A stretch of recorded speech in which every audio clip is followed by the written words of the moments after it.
حضرت علی کرم اللہ وجہ الکریم فرماتے ہیں جس کا نفس عقل پر غالب آ گیا اس آدمی سے زندگی میں کبھی خیر نہیں ہوگی۔ عقل اور نفس کیا ہے اور جس نے اپنے نفس پر قابو پا لیا ان کے بارے میں حضرت علی رضی اللہ تعالی عنہ کا پیارا فرمان سنے مفتی صاحب کی زبانی۔ قیامت کے دن رب تعالیٰ ان کی طرف نظر بھی نہیں فرمائے گا۔ یہ کون لوگ ہیں جو بڑھاپے میں بھی جا کر گناہ نہ چھوڑ سکے، اور وہ کون سے بوڑھے ہیں جو بڑھاپے میں بھی نہیں چھوٹ سکے ان سے گناہ؟ یہ وہی لوگ ہیں جو خواہشات نفسانی کے غلام تھے۔ مولا علی کرم اللہ وجہ الکریم فرماتے ہیں اللہ نے ہر ایک کے ساتھ نفس بھی دیا، عقل بھی دیا۔ نفس کیا ہے؟ تمہارے خواہشات، اور عقل تمہیں فیصلہ کر کے بتاتی ہے۔ لیکن حضرت علی کرم اللہ وجہ الکریم فرماتے ہیں جس کا نفس عقل پر غالب آ گیا اس آدمی سے زندگی میں کبھی خیر نہیں ہوگی، وہ کوئی صحیح فیصلہ نہیں لے سکے گا۔ جس کا نفس اس کی عقل پر غالب آ گیا، اور جس نے اپنے نفس کو ہرا دیا، شکست دیا، تو اس کی عقل اتنی پاورفل ہوتی ہے کہ وہ ہزاروں کو زیر و زبر کر سکتا ہے اور دنیا کے بڑے فیصلے لے سکتا ہے۔ جس نے اپنے نفس کو کنٹرول میں رکھا، اپنے خواہشات کو اپنے تابع رکھا، خود اس کا غلام نہیں بنا۔ میرے عزیزو، قرآن کی ایک آیت میں آپ کو بتاتا ہوں، کتنا بڑا لفظ اللہ تعالیٰ نے قرآن میں فرمایا، توجہ، کتنا بڑا لفظ ہے یہ۔ ارأیت من اتخذ الہہ ہوا، اے محبوب کیا آپ نے نہیں دیکھا کچھ لوگ ایسے ہیں جنہوں نے اپنی خواہشات کو اپنا خدا بنا لیا۔ معبود، الہ کا مطلب ہے معبود، جس کی عبادت کی جائے اس کو کیا کہتے ہیں؟ معبود۔ اور قرآن کہتا ہے کچھ لوگ ایسے ہیں جنہوں نے اپنے نفس کو، اپنی خواہشات کو اپنا معبود بنا لیا۔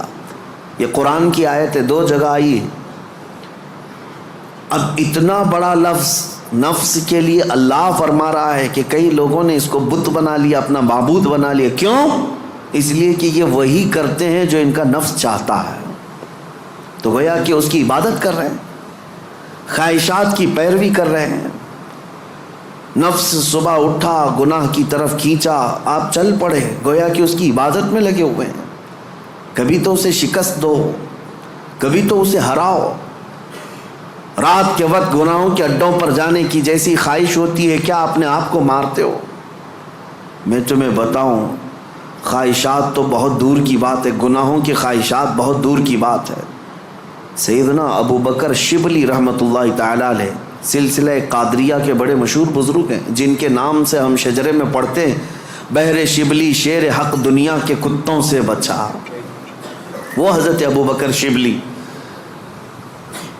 جب رات کے وقت عبادت کے لیے آتے تھے تو اپنی آنکھوں میں نمک کا سرما لگاتے تھے۔ کیوں؟ صرف اس لیے کہ نیند اگر آئی تو گویا کہ میں اپنی خواہش کا غلام ہو گیا، اپنے رب کا نہیں۔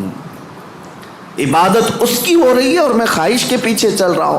حالانکہ نیند جو ہے یہ فطری چیز ہے، کسی کو کہیں پہ بھی آ جاتی ہے۔ اولیاء کاملین تو اس سے بھی اپنے آپ کو بچاتے تھے کہ وہ آنکھوں میں نمک پھیر لیتے تھے جس سے آنکھوں میں خون نکل آتا تھا۔ لوگ کہتے بھی تھے تو کہتے کہ اگر اللہ کی عبادت کے دوران اونگ آتی ہے، جھپکی آتی ہے، تو ان آنکھوں کی سزا یہی ہے کہ انہیں نمک لگا دیا جائے۔ اور حضرت شاہ مینا رحمۃ اللہ علیہ لکھنؤ میں آرام فرما ہے، حضرت شاہ مینا، ان کا حال تو یہ تھا کہ جب رات کو عبادت کے لیے کھڑے ہوتے تو ایک اونچی دیوار پر وہاں کھڑے ہو کر نماز پڑھتے، ادھر بھی کھائی ہے ادھر بھی کھائی ہے، کھڑے رہتے۔ لوگ کہتے کہ نماز پڑھنے کے لیے اتنی جگہ ہے، اس دیوار پر کیوں جا کر نماز پڑھتے ہیں؟ حضرت شاہ مینا فرماتے تاکہ میں ہمیشہ اللہ کی عبادت میں مصروف رہوں، اگر نیند آئی تو میرا جسم دیوار سے نیچے آ سکتا ہے اور اس جسم کو وہی سزا ملنی چاہیے جو اپنے رب سے غافل ہوتا ہو۔ نفس کے خلاف وہ اولیاء جنگ کرتے رہے، لڑتے رہے۔ سب سے بڑی خطرناک چیز آج ہمارے ساتھ جو چل رہی وہ ہمارے خواہشات ہیں۔ اور میرے آقا صلی اللہ علیہ وسلم ارشاد فرماتے ہیں لا یؤمن احدکم حتی یکون ہواہ تبعا لما جئت بہ، تم میں سے اس وقت تک کوئی مومن نہیں ہو سکتا جب تک اپنی خواہشات کو میری مرضی کے حوالے نہیں کرے گا۔ تم ویسا جب تک نہیں کرو گے جیسا رسول اللہ چاہیں تب تک تم مومن نہیں ہو۔ تم وہ کرتے ہو جیسا تم چاہتے ہو، تمہاری مرضی، تمہاری خوشی، تمہیں جو اچھا لگا وہ کرنے لگے۔ یہ مومن کامل کی علامت نہیں۔ مومن کامل وہ ہے جو اپنی زندگی میں وہ کرے جو رسول پسند کرے، ان کی مرضی کے مطابق۔ میرے عزیزو، خواہشات یہ لامتناہی سلسلہ ہے، نہ ختم ہونے والا سلسلہ ہے۔ کسی بھی خواہش کا کوئی اینڈ نہیں ہے۔ کر کے دیکھ لو، تمہیں اگر دولت کی خواہش پریشان کرتی ہے تو کماؤ کماؤ کماؤ، کہاں تک جاؤ گے؟ کبھی بھی پیٹ نہیں بھر سکتا۔ نبی پاک صلی اللہ علیہ وسلم ارشاد فرماتے ہیں قبر کی مٹی ہی اس کا پیٹ بھر سکتی ہے۔ کسی بھی خواہش کا اینڈ نہیں ہے دنیا میں۔ جو خواہشات ہیں، مال کی خواہش، میں یہ نہیں کہہ رہا کہ کسی کو مال کمانا ہی نہیں چاہیے، ارے میاں زندگی گزارنے کے لیے ہر ایک کو کمانا ہے، ہر ایک کو کمانا ہے، لیکن میں جس چیز کی مذمت کر رہا ہوں غلام بن کر کے پیچھے بھاگنا۔ جیسے فارسی میں کہا گیا ہے خوردن برائے زندگی اس نہ کہ زندگی برائے خوردن۔ کھانا جو ہے تمہاری زندگی کے لیے ہے، پوری زندگی کھانے کے لیے نہیں ہے۔ فرق دونوں میں سمجھ رہے آپ؟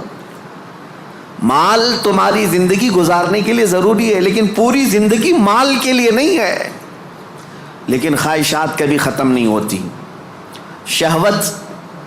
شہوت کی خواہشات، نفس جیسے جنسی عمل کے ذریعے سے اپنے جسم کو سکون پہنچانے کی کوشش کرتا ہے، وہ خواہشات بھی کبھی ختم نہیں ہوتی،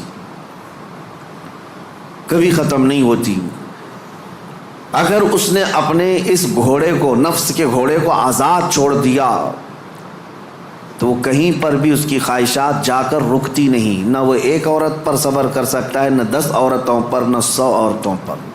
اگر اس نے اپنے خواہشات کے اس گھوڑے کی لگام نہیں پکڑی تو کہیں اینڈ نہیں ہے اس کا۔